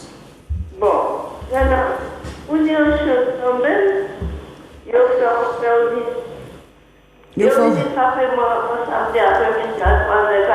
Comment on fait personnel? C'est mon homme qui fait 12 mètres tirés. Entrant jamais fouillé. Pété mon Dieu. Mettez Dieu demandé où. Capteur ça tourné. Mon frère Calmoin. Eh bien, je vais aller voir. On va passer là, il pouvait répéter notre élément. 47 béton fait bon, il faut passer dessus. Il y a des casser, essayer de taper les feuilles. Eh bien, qui satisfait? 47 mètres. Quand on vient dans la bouche, il y a mon frère qui se regarde avec. Autant, et puis mon frère, et puis on dit mon tour, et puis on se regarde les autres. Puisque moi, mon frère, les autres, moi, je dis, en fait, moi, c'est mon papa. Eh ben, Marthe, nous carrons merci en pile, Marthe, et puis nous ni temps suivre, nous savons, procès à qu'il passe bientôt, nous carrons été attentifs, et puis nous carrons souhaité en bonne fin de soirée, nous carrons crié les jours qui carront venir. Mais si, Grégory, il reste des appels. Je sens que tu as tellement d'appels dans la régie là. Il reste encore un appel? Non. Eh bien, nous carrons merci en pile, Grégory, Grégory en pile travail aujourd'hui, mais nous savons qu'ils ont toutes les appelés, ils ont toutes les témoigner, ils ont toutes les banous informations, mais nous avons viré fin d'émission, puisque c'est un jeune petit moment 17 l'année, nous avons obligé virer convoquer, nous avons obligé virer crier au pied avocat pour nous payer les autres pédis nous qui m'ont pas là qu'avancer. Nous carrons merci en pile. Merci beaucoup Vaïti pour ton courage. Merci à toi, Aude. Je te remercie d'être la voix de tous ceux qui n'ont pas de voix à l'intérieur de la Guérande, parce qu'il y a beaucoup de personnel. On a entendu 50, mais on n'a entendu qu'une seule voix. Et c'était la tienne. Donc pour ça, tu auras toujours le soutien du RPRAC. Et aux camarades, aux ex-collègues ou collègues de Vaïti, il n'est pas trop tard. Si d'aventure vous estimez qu'il vous reste des vidéos, des éléments, et que vous avez envie de rompre le silence, parce que vous êtes aussi en souffrance et aussi traumatisé que lui à cause du comportement de ce couple de patrons, je pense que vous n'aurez aucun souci à trouver Vaïti sur les réseaux sociaux afin de prendre contact avec lui ou prendre contact avec son avocat. Maître, on ne peut pas terminer cette émission peut-être sans rappeler qu'il est important pour les salariés, quels qu'ils soient riches ou pas d'ailleurs, qu'ils aient des économies ou pas, que la protection juridique c'est quelque chose d'important. Oui, déjà, la première protection juridique, c'est qu'ils se syndiquent. Oui. Et il est certain que s'ils doivent engager des procédures, il y a l'aide juridictionnelle, sinon pas les moyens, et je pense qu'il existe quand même, peut-être pas beaucoup, mais un certain nombre d'avocats qui sont prêts à défendre le principe de la dignité des salariés, même dans le cadre de l'aide juridictionnelle. J'attends, hein? Bon, donc sortez de vos silences parce que je tiens quand même à le dire avant que je me taise et que je donne la parole à Gladys et au R pour conclure l'émission.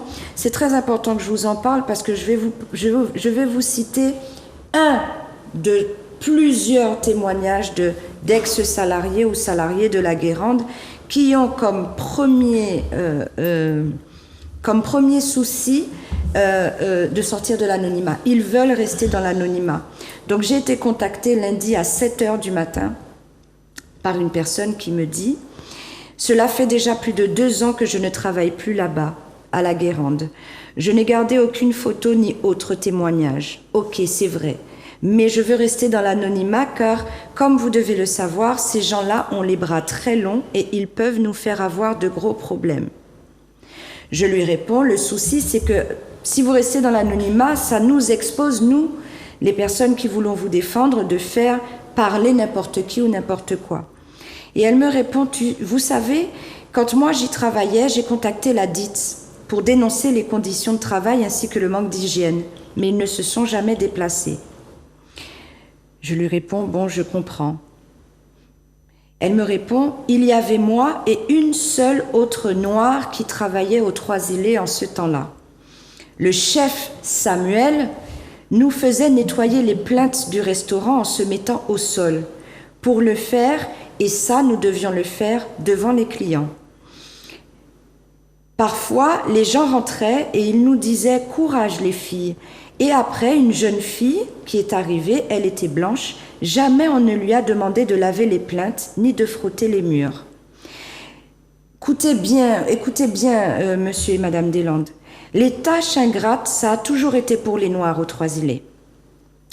J'ai dû subir une opération et bien sûr, j'ai prévenu des mois à l'avance. J'ai subi mon opération sur ma période de congé parce que bien sûr, j'ai fait forcing pour avoir des congés car là-bas, le jour de repos est congé.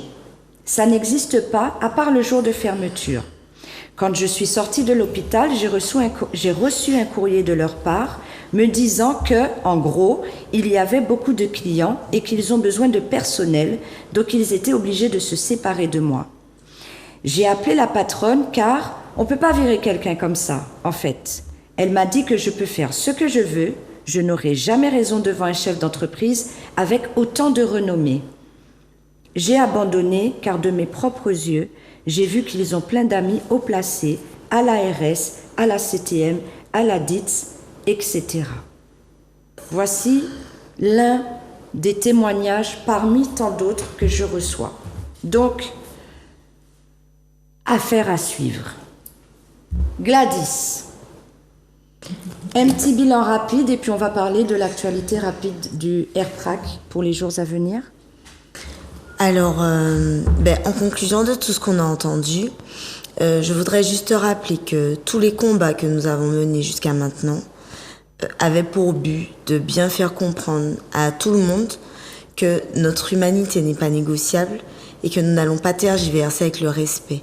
Là, on a entendu dans l'histoire de Vaïti, dans le témoignage que tu viens de lire, un manque de respect qui est évident, un recul dans l'histoire, parce qu'on est censé avancer en fait, et on a vraiment l'impression depuis quelque temps, certaines actualités qu'on entend, que ce soit en Hexagone ou chez nous en Martinique, quand on entend ce qui se passe en Kanaki, ça résonne de manière très violente en moi. Je parlerai en mon nom parce que je peux parler qu'en mon nom. Et c'est très difficile à gérer tous les sentiments qui s'en mêlent quand on entend tout ça. Parce que quand on entend qu'on peut dire à Vaïti, tu te comportes comme un nègre en Martinique, mais si les nègres ne peuvent pas se comporter comme des nègres, puisqu'ils veulent nous appeler nègres jusqu'à maintenant chez eux, mais quel droit avons-nous encore chez nous? Donc cette phrase que vous entendez de plus en plus, que le R a commencé à dire et que vous entendez de plus en plus de personnes reprendre, on est chez nous ici. Il va falloir effectivement que tout le monde le comprenne. Parce que quel que soit le nombre de personnes étrangères à la Martinique qui vont venir habiter chez nous, si ça n'est pas pour vivre avec nous dans une bonne entente et en respectant notre culture, en respectant notre mode de vie, et ce sont tous ces éléments qui font l'authenticité et l'originalité de la Martinique, vous ne ferez pas la Martinique devenir ni Paris, ni la Bretagne, ni la Corse. La Martinique restera la Martinique parce que nous sommes Martiniquais. Et si vous n'êtes pas prêts à vivre en bonne entente avec les Martiniquais, il faut rester ou rentrer chez vous. Et je vous le dis avec beaucoup de bienveillance pour le moment, parce que quand je vois que en Kanaki, des hélicoptères tirent sur des Kanaks, ça me rappelle une histoire pas si lointaine en Martinique, et nous savons que les autorités de gendarmerie françaises coloniales ici chez nous ont le pouvoir de faire ça au cas où la population se réveille et qui n'arrive pas à gérer la révolte que pourrait provoquer toutes ces... En 1974, c'est comme ça qu'ils ont tué. Oui, justement. 1974, ça n'est pas si loin en fait. Donc, je pense qu'il est temps et d'où, alors je passerai le relais au R pour qu'il puisse parler de notre réunion publique du 7 que nous organisons avec le RPRAC, parce qu'il est temps que nous puissions nous rassembler en dehors des réseaux sociaux, parce que, comme vous avez pu l'entendre et comme vous pouvez le constater, ils scrutent, que ce soit nos réseaux, ceux de Vaiti, ceux du R pour nous amener en garde à vue ou pour nous demander de répondre de l'expression légitime que nous avons face à cette situation qui forcément suscite la colère, l'incompréhension et plein d'autres choses et beaucoup d'autres sentiments. C'est ça, au fait, ce que tu es en train de dire, c'est qu'ils passent leur temps à condamner les conséquences sans jamais remettre en cause les causes du problème. Donc, on te pique, mais tu n'as pas le droit de crier. On t'arrache un ongle, mais tu n'as pas le droit de crier. C'est ça. Donc, comme nous estimons aujourd'hui que la moindre des choses qu'on puisse nous permettre dans cette situation, c'est de pouvoir nous exprimer, parce que c'est tout ce qu'il nous reste en fait pour le moment. Donc, nous vous invitons le 7 juin à Ducos, ce vendredi, à une réunion publique. Et je vais laisser au R le soin de compléter. Regardez. Les raisons pour lesquelles on se rassemble, parce qu'il est temps qu'on quitte les écrans et qu'on se retrouve dans la vraie vie pour pouvoir échanger, discuter sur ces différentes problématiques et voir comment nous pouvons, en amont, avant que notre situation arrive au stade de la Kanaki, parce que c'est un avenir qui nous est promis, vu le nombre de personnes qui débarquent chez nous et qui ne sont pas d'ici, et le comportement que certaines d'entre elles peuvent avoir avec nous. Donc, le 7, nous avons rendez-vous à Ducos, à partir de 17h, si je ne m'abuse. Nous avons eu des sympathisants qui nous ont aidés pour pouvoir organiser une belle réunion et que nous puissions, sans les téléphones portables, sans les réseaux, nous rencontrer, pouvoir librement échanger et qu'on soit d'accord ou pas, pouvoir discuter de la manière dont nous allons pouvoir nous en sortir, parce que nous avons une représentativité politique qui est muette, qui est relativement absente dans toutes ces affaires que nous entendons, et à chaque fois il faut des mobilisations, il faut beaucoup d'énergie de la part de certaines portions du peuple pour qu'on puisse finalement entendre des interventions qui finalement ne règlent pas les situations. Donc aujourd'hui il est temps que ensemble, nous le peuple, que nous puissions trouver une solution à ces problèmes, et c'est pour ça que nous vous convions vendredi à partir de 17h à Ducos. Alors sur nos réseaux sociaux, le RPRAC, la page du R qui est très suivie, et celle de Fauve et la mienne aussi, vous pouvez trouver tous les renseignements nécessaires, et on va vous publier d'ici demain une petite vidéo où vous aurez même le trajet et toutes les raisons pour lesquelles on se rencontre. Donc venez nombreux, amenez vos chaises Décathlon, parce que pour l'instant sur le site on n'aura que 50 chaises. Et chaises. Voilà, des chaises ou des bancs, de quoi vous asseoir, et on espère que vous serez nombreux pour qu'on puisse échanger librement et en toute convivialité et préparer la suite des événements. Voilà. Merci Gladys. Sans transition, le R, Merci, dit l'élève, dit notre fils à tous par les anciens de Martinique. Non, elle a presque tout dit. J'avoue que j'ai une grosse fatigue depuis quelques jours, puisque, comme je dis, les gens n'ont pas l'impression, mais ça demande beaucoup. Mais en tout cas, si j'avais encore bien profondément espoir que la justice soit rendue correctement pour notre peuple, ou bien pour les nègres que nous sommes, ou les Antillais, appelez ça comme vous voulez, depuis que j'ai vu ce Caucasien repartir libre, alors que c'est un récidiviste, ayant montré son sexe en pleine journée, dans un grand magasin, à une fillette de 7 ans, je l'ai vu repartir libre. Et de surcroît être protégé chez lui par l'argent du peuple, de ce pauvre peuple, j'ai définitivement compris que c'est plus la peine d'attendre sur qui que ce soit. Donc, pour toutes ces belles raisons, tout ce qui se passe, les salariés qui sont maltraités. Alors je crois, je ne suis pas au courant, mais je pense que quelqu'un a signé une dérogation pour les 3 îlets et que les Trois-Îles ne fait plus partie de la Martinique. Je pense qu'il y a une dérogation. Non, mais je range. Non, vu toutes les affaires qui pètent là-bas, à mon avis, les Trois-Îles ne font plus partie de la Martinique. Mais bon, j'invite les Martiniquais à comprendre qu'on est chez nous ici, parce que c'est important de le comprendre. Et que plutôt que de dire « Ah, ça c'est pas bien, ce serait bien qu'on se réapproprie ce qui nous appartient, d'accord? Parce que la nature a horreur du vide. Donc si on voit que ça nous échappe et qu'on ne fait rien, au bout d'un moment, il ne faut pas pleurer. Mais pour mieux parler de tout ça, le mieux c'est que, parce que moi je l'ai toujours dit, on ne sera mieux servi que par nous-mêmes. Ça veut dire que c'est le peuple, par le peuple, pour le peuple. Donc, absolument. J'invite tout le monde à être là, vendredi 7 à Ducos, pour qu'on puisse échanger.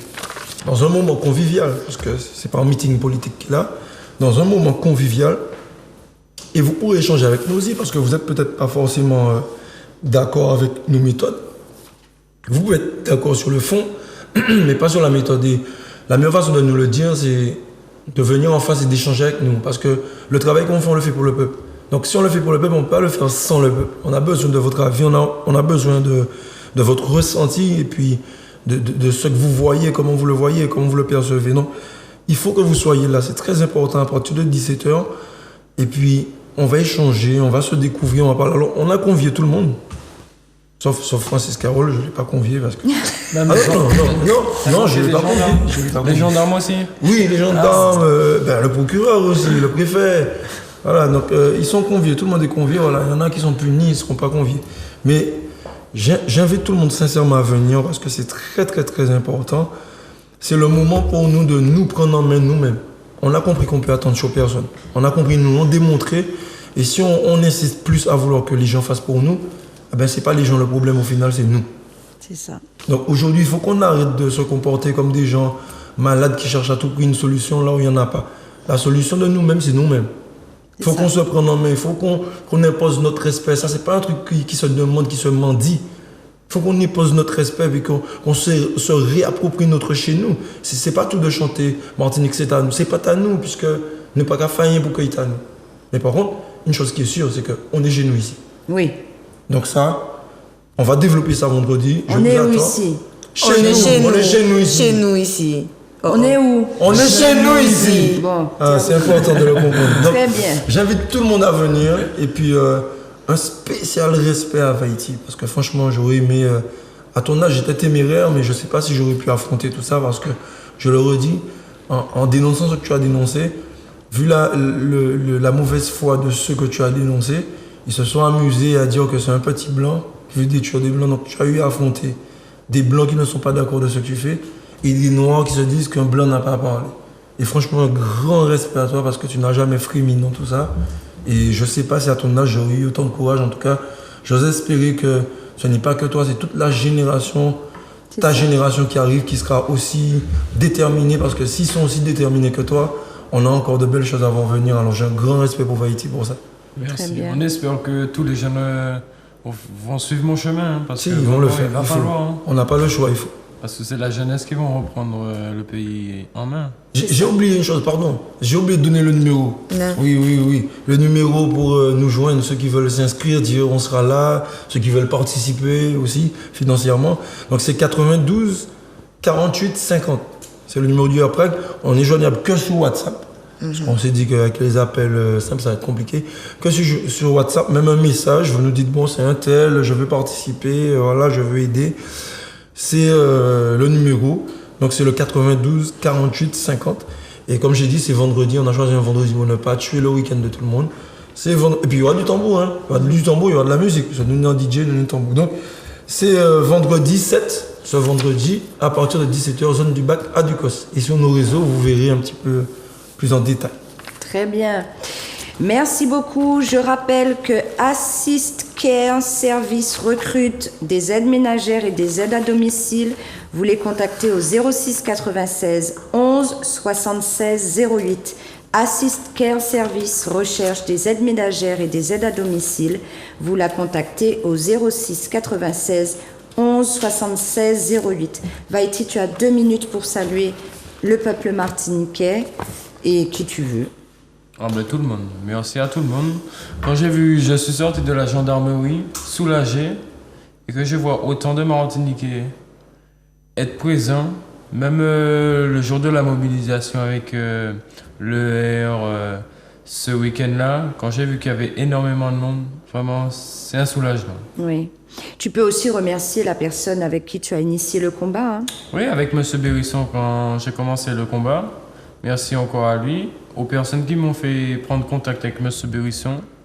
Avec le R, même s'il ne m'a pas répondu depuis le début. Mais il y avait quand même quelqu'un qui a pu te répondre en attendant que nous arrivions. Exactement, M. Bérisson. Même c'est très compliqué de contacter le R ou Aude ou Gladys sur les réseaux sociaux quand ils n'acceptaient pas les invitations. Hein. Mais en tout on cas, est très bloqués. Maintenant, tu sais. la chanson dit Ouzala ou Kérété. Merci. D'accord ? Très bien. Il me reste, quant à moi, il me reste plus qu'à vous saluer. Je resalue encore une fois Madame Clarisse Taron, procureure de la République, et puis Monsieur Jean-Christophe Bouvier. Alors, je ne sais pas si c'est votre chargé de communication, mais à l'instant, on vient de m'envoyer une capture écran. Vous êtes en train de nous suivre en direct. C'est marqué préfet de Martinique. Suis la vidéo. Gros bisous. Donc, en tout cas, nous vous disons et nous vous rappelons que vous êtes invités. Non, je le dis vraiment avec le sourire parce que je suis sincère. Vous voyez? Pour une fois, ce n'est ni une garde à vue, ni des confrontations qui nous mettront face à face. Vous êtes invités parce qu'ici, on se sent chez nous et que nous nous sentons martiniquais plus que français, mais que nous n'avons aucun problème à discuter avec les Français en Martinique. Voilà, c'était l'affaire de la Guérande. Je salue Monsieur et Madame Deslandes en espérant que vous dormez bien, en espérant que tout se passe bien pour vous. Vous avez vu, il n'y a rien de cassé, vous ne pourrez pas appeler l'assurance, ce ne sera pas nécessaire parce que nous sommes encore civilisés même si on fait comme des nègres. Nous vous souhaitons une bonne fin de soirée à vous et à Erwan. Bien évidemment, à qui à votre fils Erwan, à qui je rappelle effectivement que je cotise, nous cotisons. Et surtout, bien préciser à Erwan que même au chômage, au RSA ou quand on est bénéficiaire des allocations familiales, il y a quelque chose qui s'appelle la RDS, la CGS. Bref, nous cotisons, même si c'est moins que des personnes qui travaillent, mais nous cotisons aussi parce qu'il y a des rideaux qui se lèvent et qui se baissent tous les jours à la Martinique. Nous avons même des jobbers. Et qu'en tout cas, Erwan, fils de Monsieur et Madame Deslandes, que je salue bien bas ce soir, quand le 5 arrive, le 5 du mois et que la CAF est tombée, t'en as rien à faire que ce soit l'argent de la CAF ou l'argent d'un millionnaire qui vient acheter son petit café ou la petite baguette au rabais. C'était l'émission de Zouk TV. Je vous dis à très bientôt pour d'autres histoires fantastiques dans notre pays. Bye bye. Bye bye.